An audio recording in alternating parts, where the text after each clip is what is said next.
Well, I've done it, yes, sir. Nancy nagged at me till I bought an automobile. Nancy said the Willets had one and the Weavers had one, and here we was riding around in a buckboard behind a bone-spabbing horse what had spring halt and was blind on the off side.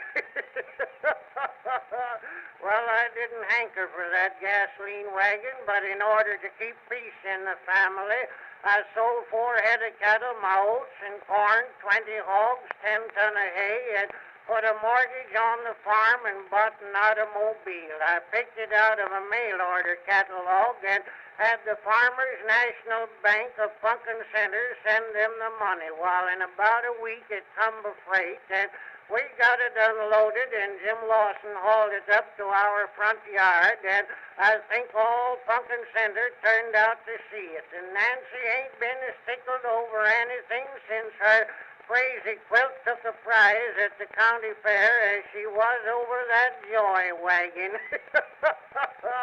Well, I felt it in my bones that I'd made a fool of myself, or soon would, so next day I filled it full of gasoline and got all ready to take Nancy, Jim Lawson, and Ezra Hoskins out for a ride.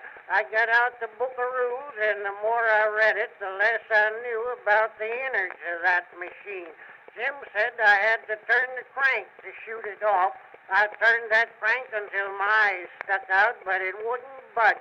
Nancy said the bobbin was wound too tight, or else the shuttle was threaded wrong. Ezra Hoskins said he thought maybe I didn't have the right kind of gasoline and wanted to sell me a barrel he had at the store. By that time, all the Punkin Center was there giving advice. Lige Willett said I ought to talk kind to it and offer it some oats. Hank Weaver said maybe I ought to lead it around for a spell until it got to know me. And Cy Pettingill said maybe I hadn't watered it yet, and Deacon Witherspoon wanted to offer prayer.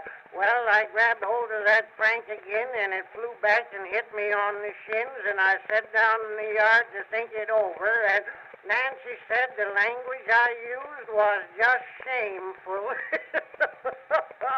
Just then Jim Lawson said, "Don't this plug go in somewhere?" We found where it went, and I turned the crank again, and that machine commenced to rear and snort and started off like a skyrocket, and there was a lot of things happened in less time than it takes to tell it. That machine started off across lots and took everything with it. It run over Hank Weaver's dog, tore a hole through Willett's picket fence, knocked over Cy Pettingill's beehives, and kept right on a-going while I worked every lever that machine had, and every one of them made it go faster. Nancy was screaming, Ezra Hoskins was praying. It wouldn't be right to tell what Jim Lawson was doing, but Nancy said it sounded like he was talking to the Lord. Just then we went through Ab Whitaker's wheat field and set it on fire, and I managed to steer it onto the turnpike road, but that didn't help matters any, 'cause it only hit the road once in a while. It tore down the toll gate, ripped out one side of the covered bridge, and started off through Gabe Fisher's pasture. It killed 4 sheep and a calf, and then run into a haystack. That's all I remember now. All I've got to show for that joyride is a broken leg, some rubber tires, 6 lawsuits, and a mortgage on the farm. Nancy says if we ever own another one, we'll have a regular chiffonnier to run it. I ain't saying much, but I've got a lingering suspicion that all my joyriding will be done in the old buckboard wagon.